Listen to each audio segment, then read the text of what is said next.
أعوذ بالله من الشيطان الرجيم. بسم الله الرحمن الرحيم. وآت ذا القربى حقه والمسكين وابن السبيل ولا تبذر تبذيرا. صدق الله العظيم.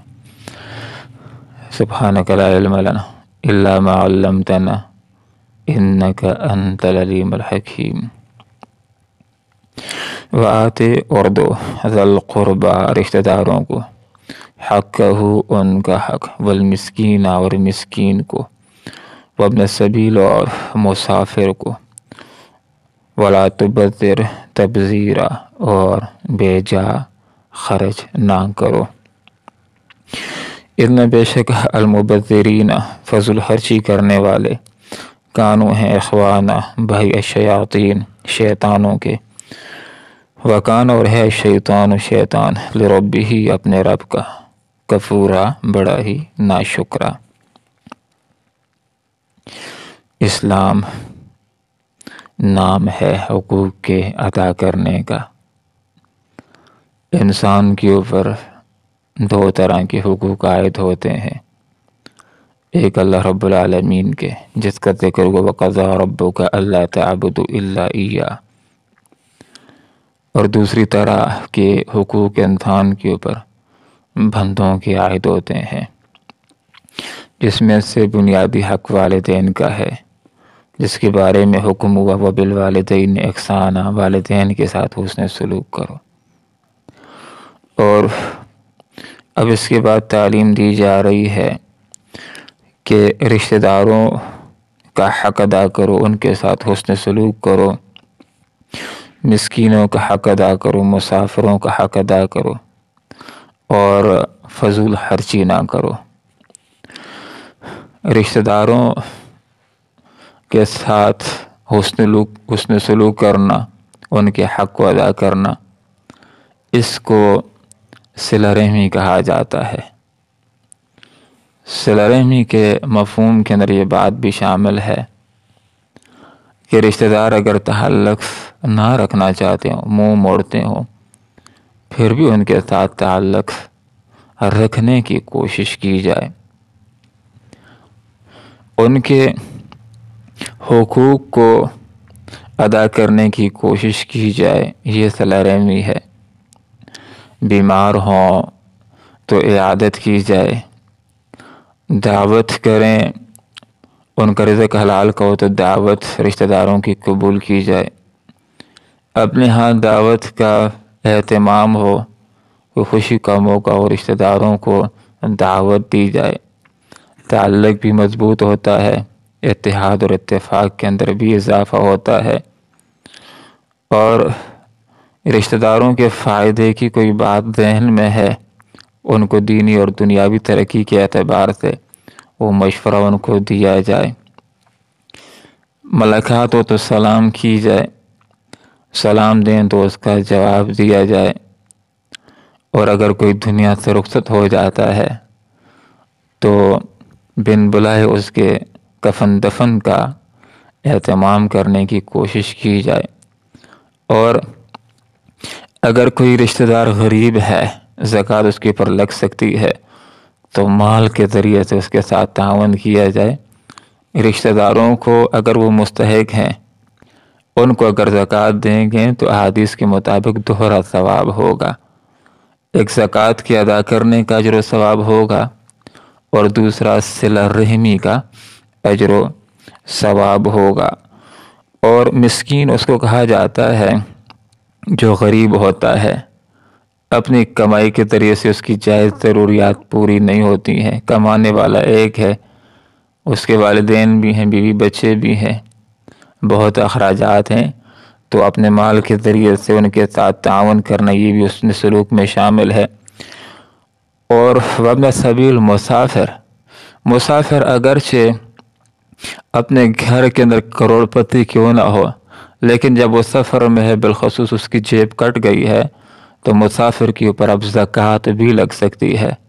تو اسلام کی یہ تعلیم ہے کہ جب کوئی آدمی مسافر ہے، تمہارے ہاتھ سے گزر رہا ہے، اس کو ضرورت ہے رات گزارنے کے لیے، تو اس کو جگہ دو، اس کے لیے بستر کا اہتمام کرو، کھانے کا اہتمام اس کے لیے کرو، اور راستے کے اندر اگر اس کے پاس تنگ دستی آ گئی ہے تو زکوٰۃ تک اس کے اوپر لگتی ہے، اس کے ساتھ تعاون اور خگیڑا کرنا ہے۔ ولا تبذر تبذیرا، لوگوں فضول خرچی نہ کرو۔ ایک ہوتا ہے اسراف، اس سے بھی اللہ تعالیٰ نے منع کیا ہے، ولا تسرفوا، اسراف نہ کرو۔ اسراف کا مطلب یہ ہوتا ہے کہ جائز کاموں میں ضرورت سے زیادہ پیسہ خرچ کرنا، اتنا ضرورت سے زائد کہ انسان جائز اور ضروری حقوق ادا کرنے سے بھی قاصر ہو جائے، وہ بھی ادا کرنے کے قابل نہ رہے۔ ایک معیاری جوڑا 2000 کا مل سکتا ہے، 3000 کا مل سکتا ہے، لیکن یہ 1.5 لاکھ کا جوڑا خرید کر کے پہنتا ہے تو یہ فضول خرچی ہے۔ ایک کمرہ بنا کر کام چل سکتا ہے، 6 کمرے بنا لیتا ہے، یہ فضول خرچی ہے۔ ایک جوڑا خریدنے سے کام چل سکتا ہے، 10 جوڑے خرید لیتا ہے، یہ فضول خرچی میں آ جائے گا۔ تو اسراف کا مطلب یہ ہوتا ہے کہ جائز کاموں میں ضرورت سے زائد پیسہ خرچ کرنا، یہ ناپسندیدہ عمل ہے، اس کو فضول خرچی کہا گیا ہے، یہ بھی ممنوع ہے۔ اور تبذیر کا مطلب یہ ہوتا ہے ناجائز کاموں میں خرچ کرنا، ناجائز کام کے اندر 1 روپیہ خرچ کر لینا بھی یہ فضول خرچی ہے۔ گناہ کے کام کے اندر 1 روپیہ لگا لینا فضول خرچی ہے، گناہ ہے۔ فلموں کے اوپر، رقص و سرود کے اوپر، گناہوں کے کاموں کی اشاعت کے اندر 1 روپیہ خرچ کر لینا بھی یہ فضول خرچی، یہ تبذیر کے اندر آ جاتا ہے۔ اسراف اور تبذیر کا فرق سمجھانے کے لیے علماء نے ایک بڑی پیاری مثال لکھی ہے کتابوں کے اندر۔ علماء کی ایک مجلس لگی ہوئی تھی، ایک حال کے اندر علماء بیٹھے ہوئے تھے، گفتگو ہو رہی تھی، تو ایک آدمی نے امیر مجلس سے سوال کر لیا، حضرت اسراف اور تبذیر کا فرق ہمیں سمجھا دیجئے کہ اسراف کے اندر اور تبذیر میں کیا فرق ہے۔ تو انہوں نے کہا کہ ہم جس جگہ کے اندر بیٹھے ہوئے ہیں، جس حال کے اندر، اس حال کے اندر 6 پنکھے چل رہے ہیں۔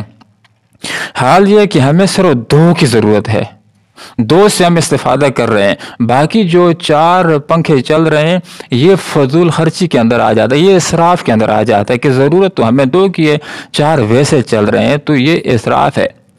اور تبذیر یہ ہوگا کہ پنکھے سارے لگا کر کے باہر چلے جائیں، تو یہ تبذیر کے اندر آ جائے، ضرورت ہے ہی نہیں ایک چیز کی، سارے پنکھے چلا دیں اور سارے باہر چلے جاتے ہیں تو یہ فضول چلتے رہیں گے، یہ پھر گناہ ہوگا۔ تو یہ انہوں نے فرق سمجھا دیا، اسراف کے اندر اور تبذیر کے اندر دونوں سے منع کیا گیا ہے۔ کہا گیا کہ ولا تسرفوا، اسراف نہ کرو، اور یہاں پر فرمایا ولا تبذر تبذیرا، فضول خرچی نہ کرو۔